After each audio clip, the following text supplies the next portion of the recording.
Hi there. In this lecture, we're going to talk about a very influential art style known as Rimpa that was very significant influence in Japanese aesthetics for several hundred years.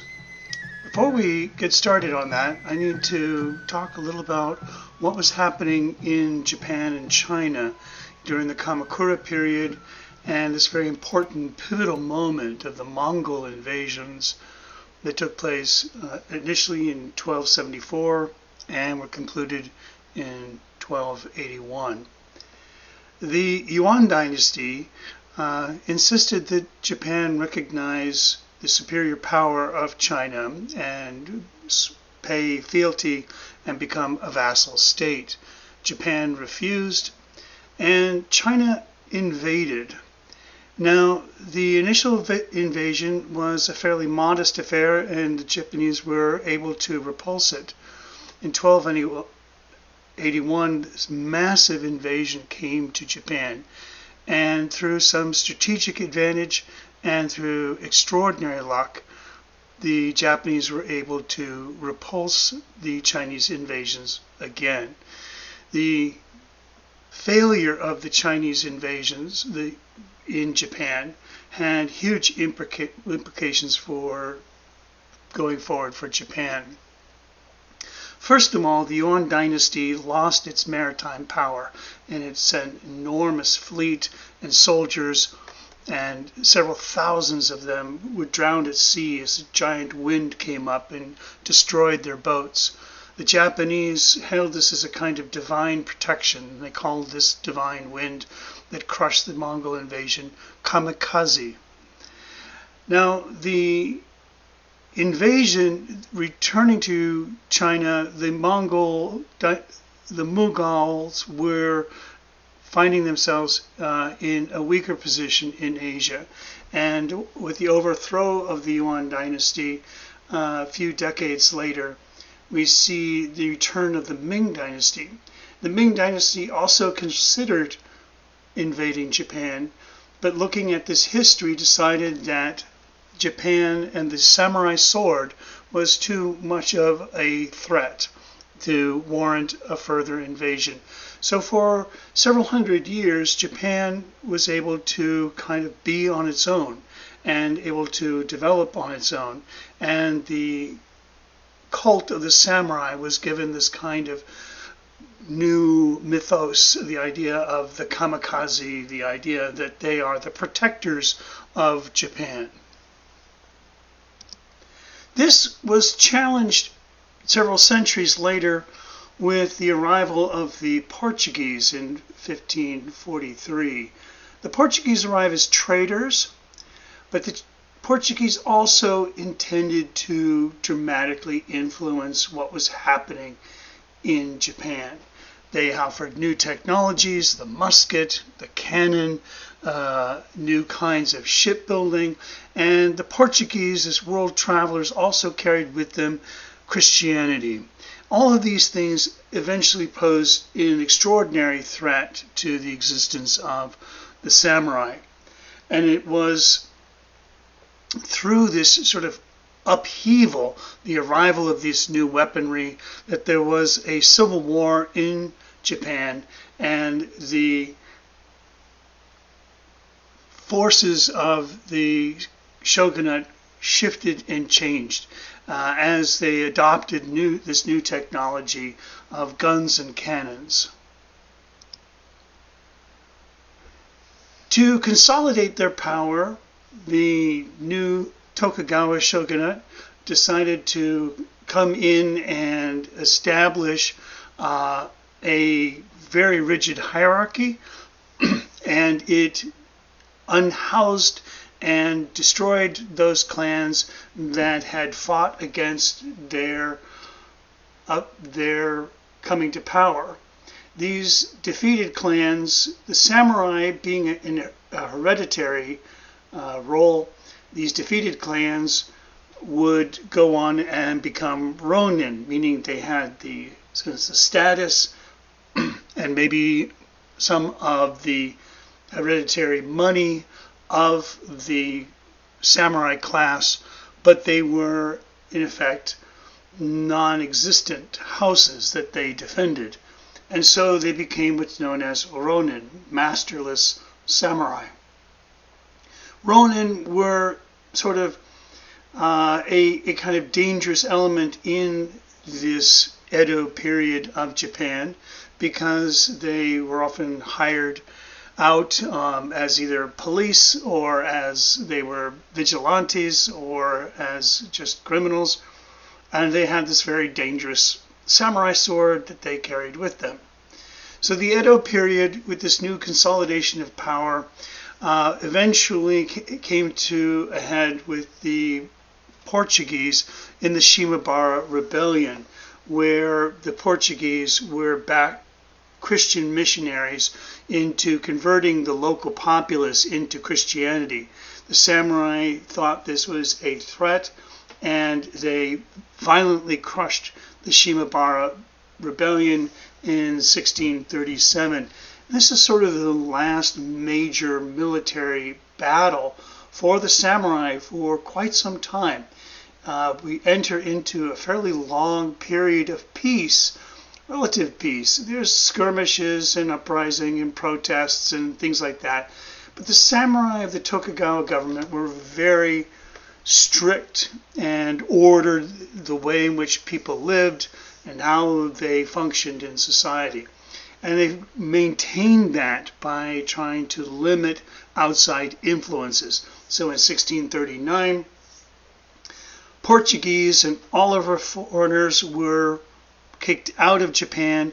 Japanese were not allowed to leave, and foreigners were not allowed to come in. And this sort of isolation held sway for several hundred years. The Dutch are the one exception here, and we'll talk a little about their particular role a little later. During a brief period in the Edo period, with the arrival of these new cannons and muskets, higher towers and castles had to be made to defend against this new armament. And Himeji Castle near Hyogo, Osaka, also known as the White Heron, is a beautiful adaptation of Chinese architecture, building this kind of lofty tower on a high hill, making it inaccessible to musket fire and more defensible against cannons and other kinds of armaments. These kinds of castles were quickly outlawed by the shogunate because he didn't want other people to power their own and be able to isolate themselves. He was very wary of allowing the other shogun clans the ability to form powerful bases from which they could defy him.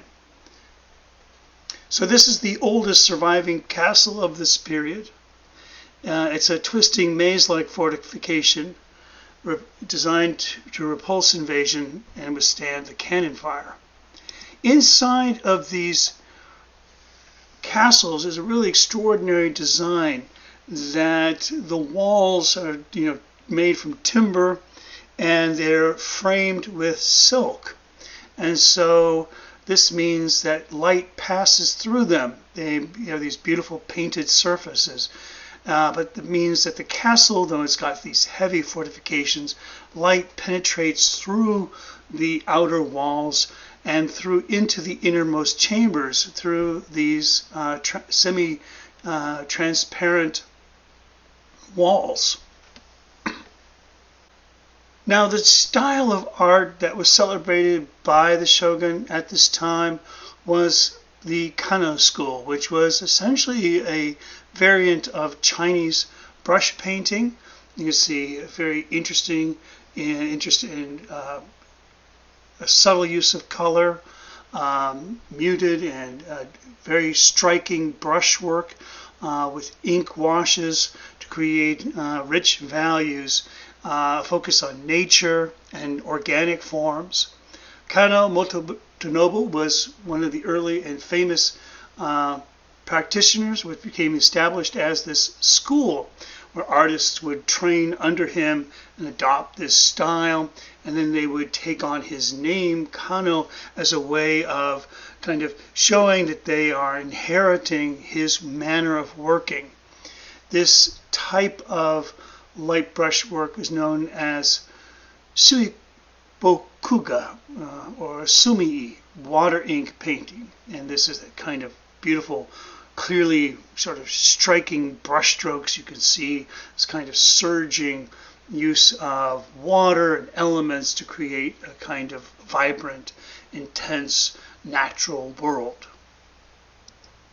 Another school that was still functioning at this time was the Tosu School, which featured this hakbu, the white drawing. This sort of women's style painting was carried on by Tosa Mitsunori, who was a person who tried to bring more refinement to the Heian era aesthetics. We talked about that sort of looking down into a scene, the sort of roofless buildings from the Heian era. These were often illustrations of the tale of Genji, and they're sort of the lives and stories and episodes of the events of the Heian era. Now, this style is very derivative of that time, and while it has some more careful refinements, it is not a great innovation. It was a kind of minor art school that continued to be supported by the emperor's court. Now, I mentioned these two different schools. There were many schools of art in Japan, but I mentioned these two because they play a very interesting and important role in the formation of this new art style called Rimpa. So, to compare Tosa and the Kano School, we can see light pastel, beautiful use of colors, a kind of indigenous design aesthetic that harkens back to the Heian era in the Tosa School. In the Kano School, this kind of rich tonality, black and white, Chinese brushwork, and a focus on nature. So the Tosa School was predominantly narrative, and the Kano School was sort of symbolic of ideas of fertility and good fortune. Now we have an artist who's working at the beginning of the Edo period named Tawario Satatsu, and he is sort of blending this Tosa and this Kano school in a very interesting way.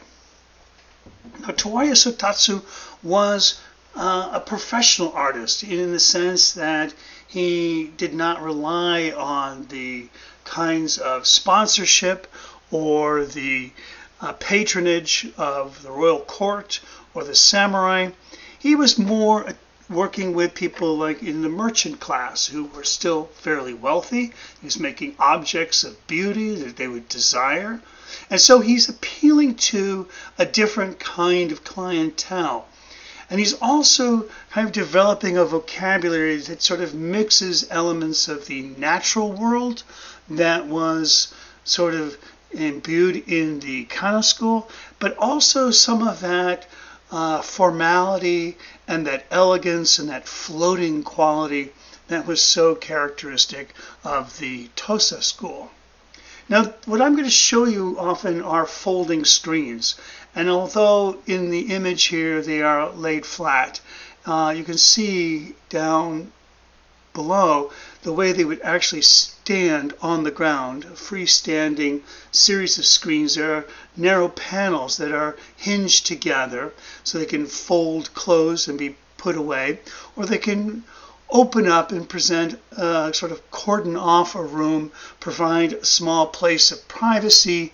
And so these objects of beauty would have this sort of undulating surface. Now, if you see these kind of fans and the way that they're floating across the seas, there's something light and beautiful about them. But also the paintings on them refer to the passage of the seasons. So as you're looking from right to left, you can see sort of changes in symbolic imagery representing passage of time.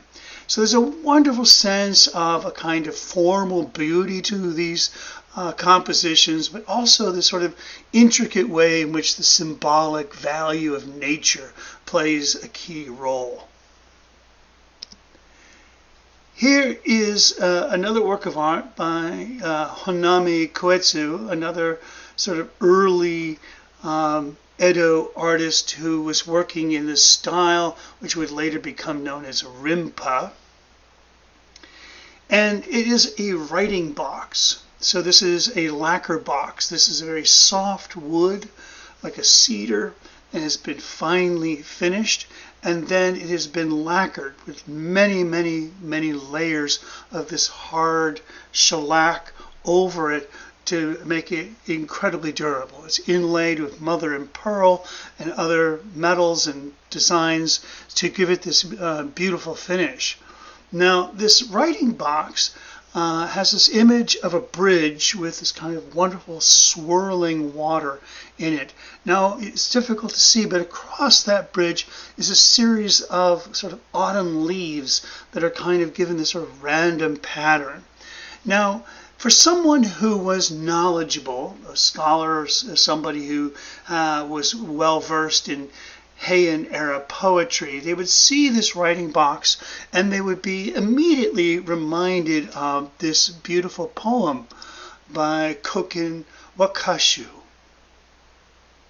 Were one to cross it, the brocade might break in two, colored autumn leaves floating in a random pattern on the Tatsuta River.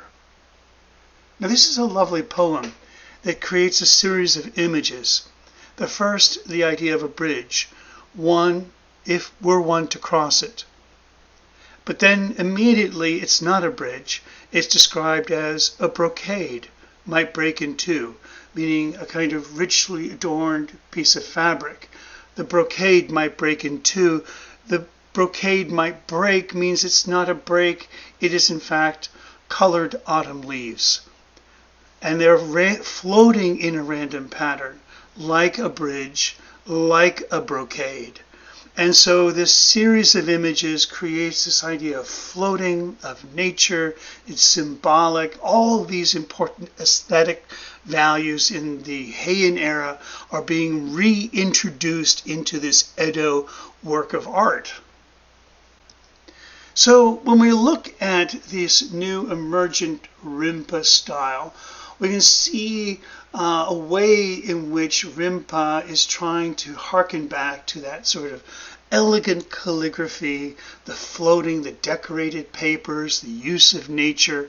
So in the Heian era, if you remember that waka poetry that was presented on that beautiful prepared paper, we see a return to that idea in the Rimpa designs of Tawario Satatsu.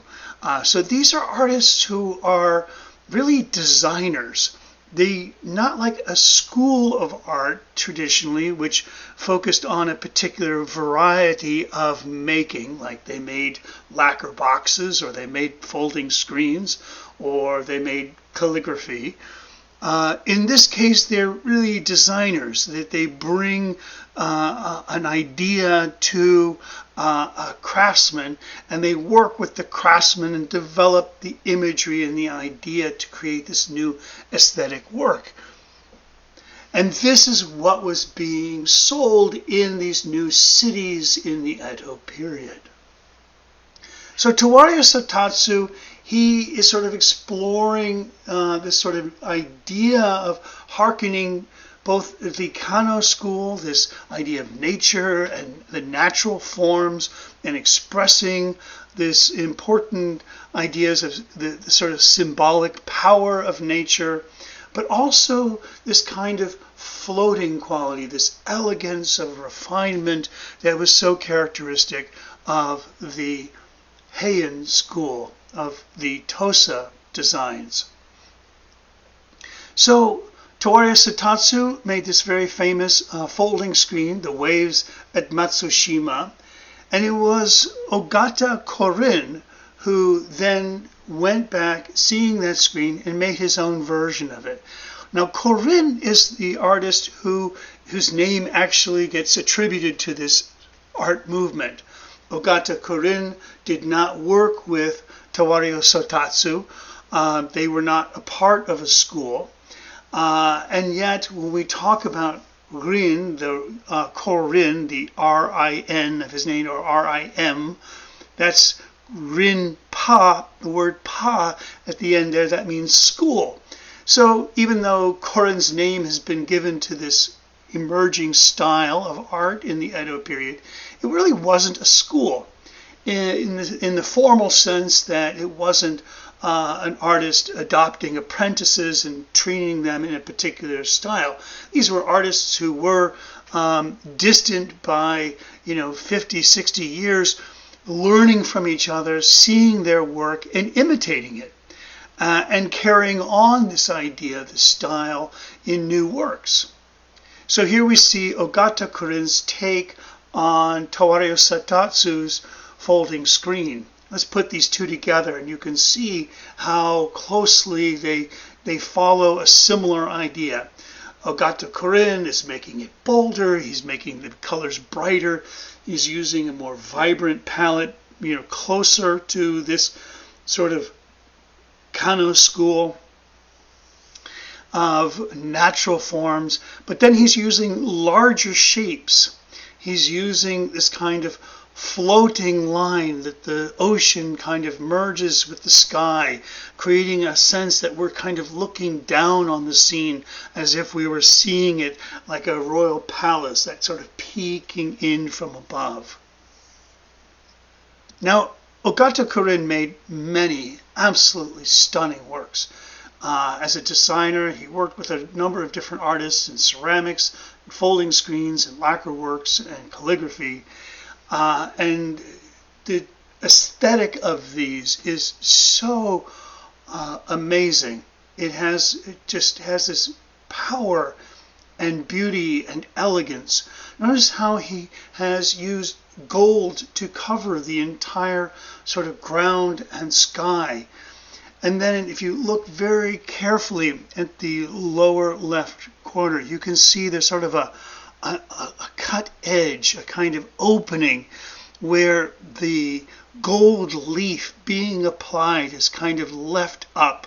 So there's a sense of an opening where we can actually see the application of this gold leaf. And it's like the gold leaf is the snow, and these red and white plum trees are blooming, and they're brilliant explosions of color on these withered old trees, a sense of new life emerging from these old things.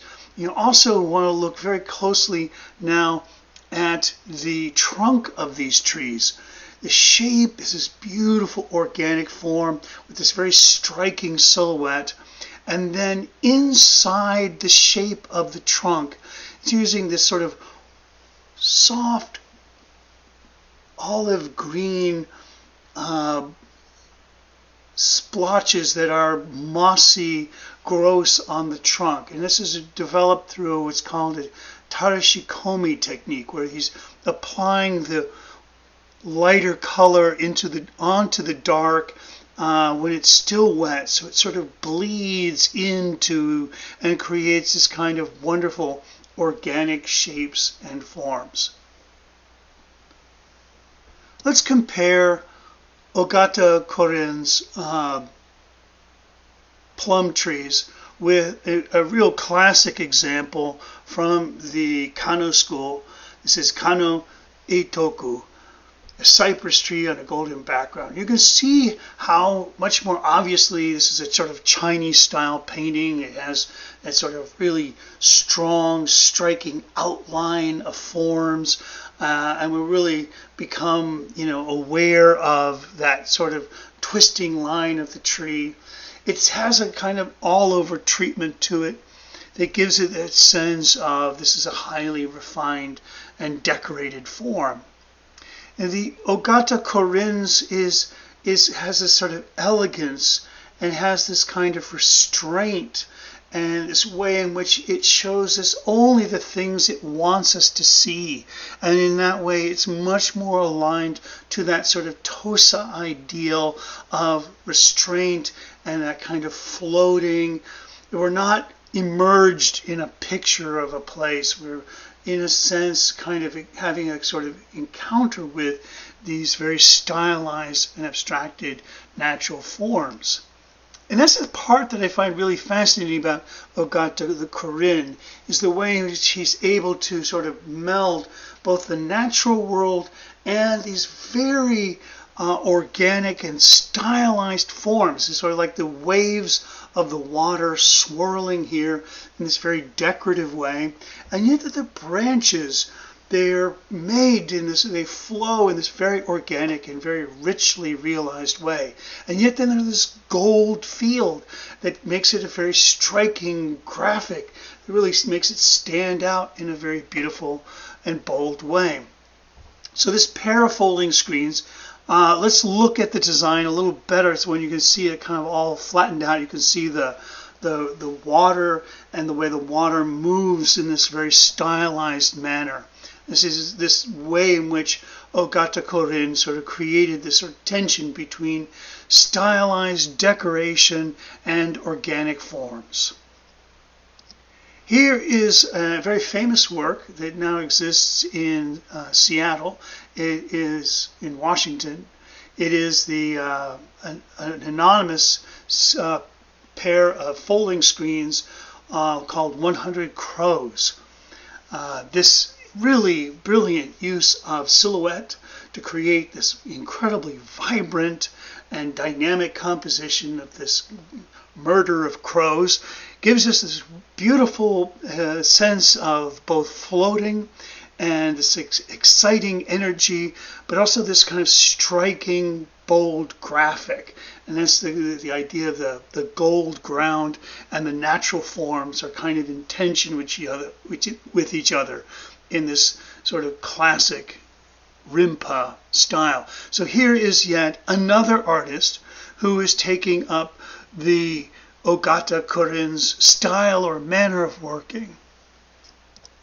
And here is yet another artist who has taken up the Rimpa style. Again, this is a lacquer box. You can get a sense of the treatment of the leaves, the sense of the organic forms, the elegance and the refinement and the delicacy of it. I want to show you another folding screen. This is not with gold, but again, you can see the way it's cropped and viewed. We get this beautiful meandering stream. This anonymous artist, again, is playing with that sense of the Tarashikomi technique. If you look at the trunks, you can see the kind of bleeding of the moss in the trunk to create that sort of organic, natural forms within the sort of stylized and dramatic treatment. This is a really stunning piece. I don't have much to say or know about it. My Fuke Ruksho, it was a student of Korin, but I first seeing it was just absolutely struck by its beautiful realism and its extraordinary abstract character. The way in which there's these sort of wild, exuberant brushstrokes and shapes, and then these just incredibly delicate and beautifully realized flowers. Let's zoom in a little here so you can see this way in which he melds this amazing sense of layering and rich textures that are both just quality of the paint and the form, and then the delicacy of the painted flowers. So just to conclude, the idea of Rimpa and the becomes this very important aesthetic. This is a book, a picture album that printed in 1802, which is a testament to the enduring popularity of Rimpa in Japan, that it continues to kind of be reinvented and reinvigorated by new artistic endeavors. Now I want to shift to talk about a very important artistic tradition that grows in the Edo period, and this is the tea ceremony. Now, the earliest evidence we have of the importance of the tea ceremony is the tea house at Katsura in the Imperial villa here at the Emperor's court. It's a very lush and beautiful and elegant court. There was a space set aside in the grounds for this rather rustic and simple abode with your thatched roof and rough-hewn beams. It looks like something that would be like a Buddhist hermitage or a scholar's retreat, a Confucian scholar's retreat. It is something that is has a bridge to it. It's sort of separating it from the hustle and bustle of court and refinement, and sort of return to nature and the natural world in this kind of removed space from everyday life. And the tea ceremony really does create that kind of idea of a kind of seclusion, a kind of separation from all other things, and a chance for a kind of return to basic aesthetic principles. Now, the person who is chiefly responsible for these ideas about chado, the way of tea, is Senno Rikyo, who was the tea master to the shogun Toyotomi Hideyoshi. The shogun Toyotomi Hideyoshi was one of the most powerful men in Edo, Japan, and he used the tea ceremony in a very important way as a kind of show his own sophistication, to sort of bring people together and to form new alliances. So the tea ceremony is a very important way in which he manages the sort of symbols of power in place in a space that doesn't really allow for any show of power or any show of symbols of power directly. So we'll explain this a little bit more. In this very rustic and small space, Senno Rikyo creates this idea which he called Wabi, which is simplicity, quietude, and the absence of ornament. Wabi, often referred to as wabi-sabi, the idea of something like in medicine is astringent. It's something that is kind of holding back. It's like that sense of antiseptic. It's clean, and yet it's rustic. It's stripped bare of any excess or ornament, and is desired to look at the forms of things themselves without any kind of excess. And so Senno Rikyo creates this space, and in it he uses very carefully hewn boards where you can still see the knots in the wood, you can still see some of the wavering forms, and very carefully creates an aesthetic space. This is called the tokonoma, where it's an alcove where calligraphy and a very simple expression of ikebana, the flower arrangement, a single flower and a rough-hewn bamboo cut piece, just really bare. Nothing excessive is allowed to enter into this aesthetic space. And then there's a sort of brazier where water is heated, and then there are the tools of the tea ceremony, the tea bowl where the tea is prepared, and then there is a water bowl there wastewater is put, and there's a special whisk and a spoon for ladling out the dark green tea. Now here is a descendant of Senno Rikyo preparing tea in his tea house, and it's a very formal, very precise and exacting kind of ritual that involves great care and is meant to be done with a kind of ease and elegance and grace, so that you are felt at peace, you're felt relaxed, and you really feel sort of set aside all other concerns. No one is supposed to talk about any pressing matters or any urgent concerns. It's a time when we take in the simple beauty of the tea and the tea bowl. Now the tea bowls are especially important in this ritual, and Senno Rikyo was the one who introduced this special kind of ceramic ware, which became known as raku ware, which means enjoyment. Sasaki Tojiro was the Korean artist who first sort of developed this idea of raku. And originally it was intended to create a very simple rustic bowl, a way to produce ceramics that were so cheap and so inexpensive that even the poorest people could afford them. And in many of the very earliest raku bowls, art tea bowls, are not even really meant for tea. They were meant for eating rice. But they were sort of discovered by Senno Rikyo. He brings them in, these sort of rustic rice bowls. He brings them in and uses them as tea bowls in his ceremony. So when you look at them, you think they're really rather homely looking. They're wobbly, they're misshapen, they've got this rough edges about them. But if you take any time to really appreciate the subtlety and the graces, and even the scars and the bumps and the flares and the discoloration, all of that represents, each one is a unique work of art. Each one represents an incredible aesthetic discovery. No two pieces of raku can ever look alike. And so there's a sense of that sense of beauty, that sense of discovery of beauty and the natural thing, not something that is mass-produced, but something that is uniquely handmade for this occasion at this time. And that's what makes these works so stunningly beautiful and some of the most priceless works of art in Japanese ceramics. Here are some other examples of raku ware. And like I say, the handmade character, they're cracked, their glaze is discolored.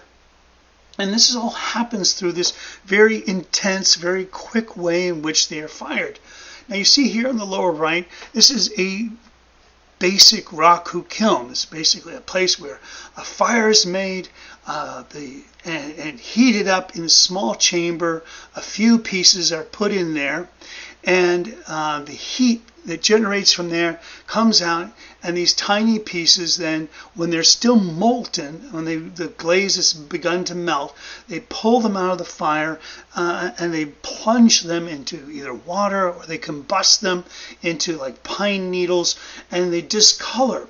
So you take a small kiln, use a small amount of fuel, and you sort of quickly cool them down.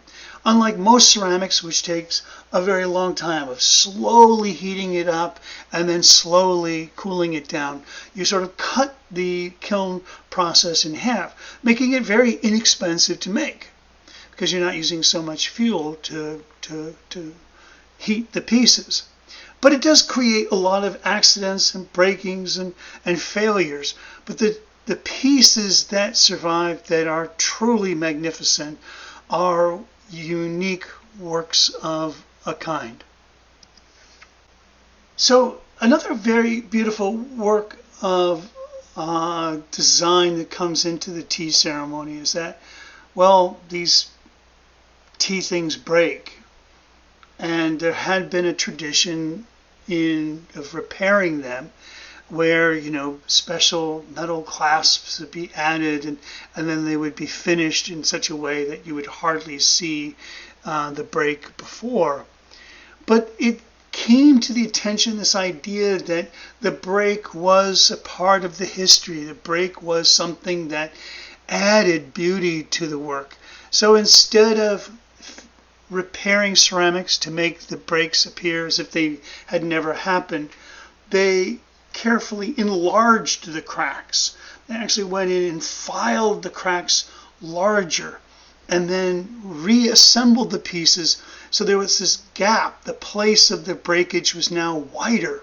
And then they used a careful lacquer glue to kind of build up that and then finish it with a gold leaf. So now the crack becomes something we become aware of. It becomes a mark of the beauty of the object. And this is a product of this sort of aesthetic, this Wabi aesthetic of the tea ceremony, brought to this wholly new level. There is nothing more unique than kintsugi in the world. I cannot think of any place else other than Japan where they celebrate the broken and the repaired.